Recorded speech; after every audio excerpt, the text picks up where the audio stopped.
Oke,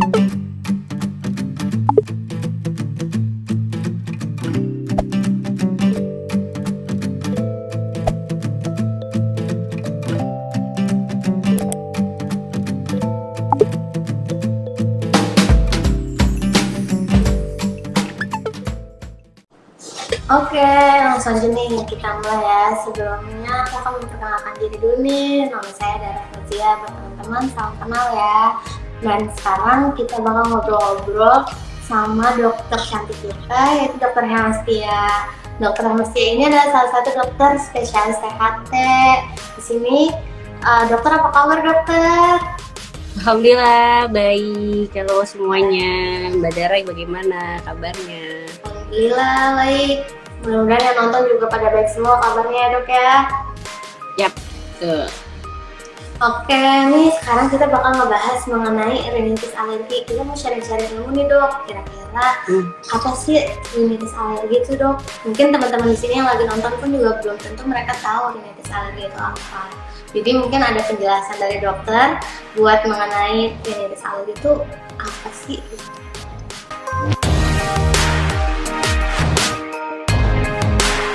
Rinitis alergi gitu ya. Rinitis alergi itu apa sih gitu ya? Sesuai namanya, sesuai dengan definisinya, rinitis alergi itu artinya adanya suatu peradangan, adanya itis di rino, di hidung. Jadi rinitis adalah peradangan di hidung. Rinitis alergi akibat suatu alergen atau suatu ada kita bilang hipersensitivitas terhadap suatu alergen yang masuk.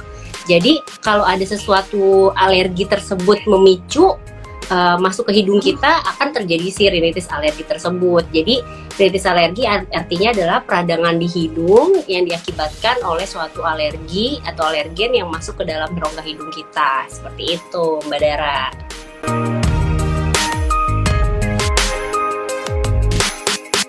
Sebenarnya paling sering nih kalau misalnya teman-teman di sini mungkin tanpa disadari pernah atau memiliki rinitis alergi nih. Yang pertama itu adalah hidung mampet nih. Hidungnya nih mampet banget, tersumbat gitu. Entar kanan, entar kiri, atau bisa kadang dua-duanya. Lalu juga kalau misalnya biasanya mampetnya nih ya dok, kalau misalnya pagi-pagi atau pas mau tidur malam-malam, nah itu harus ada satu warning sign tuh. Itu yang gejala pertama yang paling nggak nyaman.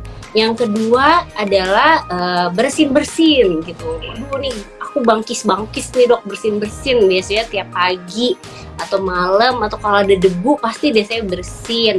Nah itu salah satu gejala dari rinitis alergi. Lalu ada juga yang ketiga, hidungnya nih meler dok gitu, lendirnya ada tapi melernya itu bening-bening aja, nggak ada berwarna kuning atau kehijauan gitu, nggak ada, bening aja, tahu tiba-tiba meler aja ngalir gitu di hidungnya. Nah, dan yang terakhir itu biasanya gatal di area hidungnya, jadi kita tuh nggak tanpa sadar kita kucek-kucek terus tuh hidungnya.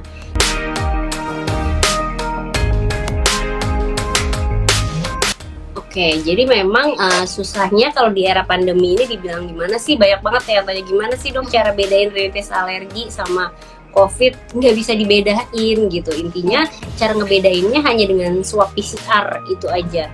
Karena COVID, balik lagi COVID aja nggak ada gejalanya aja bisa COVID gitu ya, apalagi yang kita punya gejala. Jadi emang selama COVID ini yang mudah-mudahan kita udah mulai berkurang ya COVID-nya, cuman selama ada keluhan hidung, tenggorokan, batuk dan demam yang tidak membaik 1-2 hari, sebaiknya tidak ada salahnya untuk melakukan swab PCR terlebih dahulu. Karena walaupun menurut angkanya turun sih, sebenarnya tetap kita harus aware juga gitu, karena tingkat penyebarannya atau infeksinya juga cukup tinggi gitu penularannya. Jadi nggak ada salahnya untuk melakukan swab juga gitu.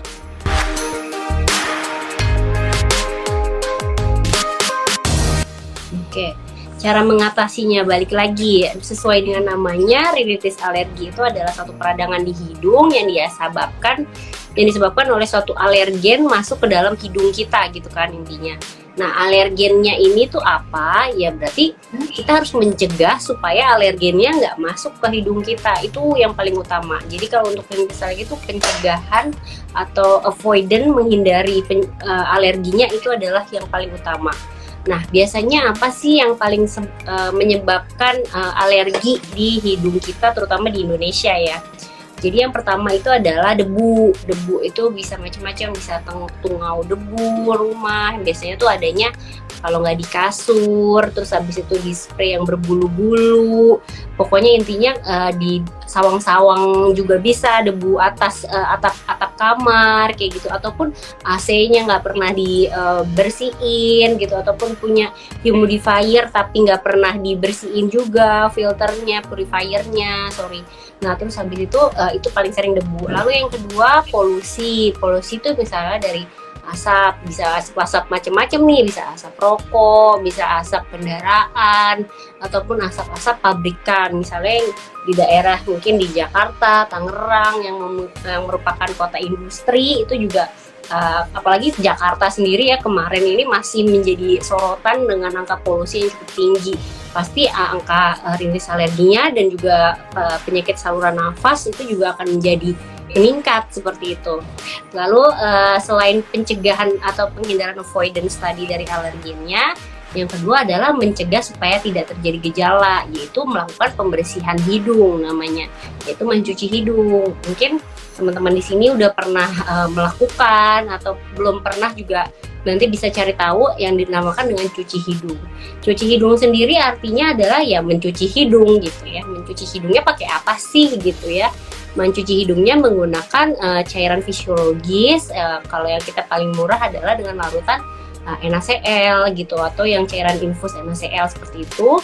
Dilakukan pembersihan hidung dari hidung kanan miringnya ke kiri dan kiri miring ke kanan sambil buka mulut, tahan nafas. Nah, setelah dicuci udah bersih, otomatis hidung kita jadi lebih bersih, karena balik lagi hidung itu seperti vacuum cleaner, semuanya dia sedot, dia serap gitu ya.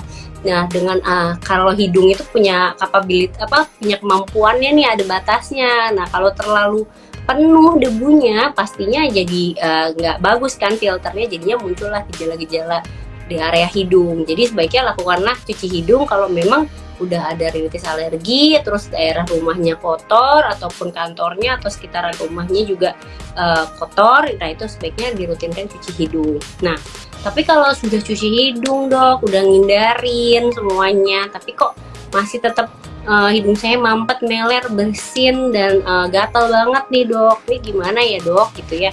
Jadi tetap biasanya kita akan memberikan lebih enaknya sih biasanya kita langsung memberikan nasal steroid atau obat spray hidung yang tujuannya ada yang isinya ada steroidnya. Intinya gini, ibarat kayak orang asma itu ada pengontrol dari mulut ya untuk supaya asmanya terkontrol. Nah, karena ini juga asma salah satu penyakit alergi juga, nah rinitis alergi juga mempunyai kontrolernya sendiri gitu. Jadi biasanya kita akan memberikan obat spray steroid hidung itu yang dipakai memang nggak bisa sekali 2 kali, sehari 2 hari, memang harus dipakai rutin selama minimal 1-2 bulan di hidungnya. Jadi biasanya kita berikan itu kepada pasien, lalu sambil tetap menghindari pencetusnya, alerginya, lalu juga mencuci hidungnya sambil melakukan spray nasal steroid itu.